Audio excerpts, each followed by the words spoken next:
noticed a pattern on YouTube that a lot of YouTubers don't seem to know what the word lie means. And I think it's important that we use words appropriately. Words have meanings. And when you're in the business of communications, which is what you're in if you're a YouTuber, your whole channel is all about communicating some kind of ideas or information. I think you should know how to use words, especially very basic words like lie. Lie is a word that I think you probably learn somewhere in elementary school, perhaps even before elementary school. So as a grown adult, over 20 years old, and you don't know what the word lie means, it's kind of embarrassing. But lie means to intentionally mislead. So when people say you're intentionally lying, it shows that you don't even know what the word lie means, because the whole point, like, lie is by definition intentional, right? So why would you say you are intentionally deceiving? Like, what?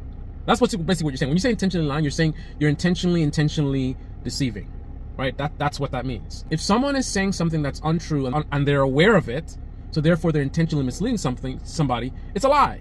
If a YouTuber makes a video spreading misinformation and they're doing it intentionally, it's a lie. The very point of using the word lie is to specify that they're doing it intentionally. So there's no need to add intentionally on top of it. It's just stupid.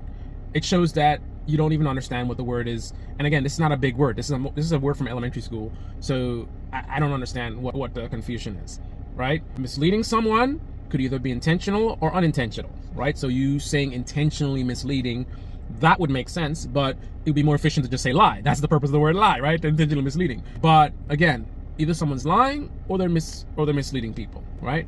They're lying or they're making mistakes. A mistake is not a lie. It's the opposite of a lie, right? You are saying something that's not true, but you don't know it's not true. That's a mistake. If you know it's not true, that's a lie. Very simple. So now, go tell this to Check from TYT, Kyle Kalinske. I think David Pacman has done it. I've seen so many of these YouTubers doing the same thing. I don't know why. Again, how do you get to be in your 20s, 30s, and 40s and you don't know what the word lie means? I forgot what they said about literacy in this country, but the numbers are very low.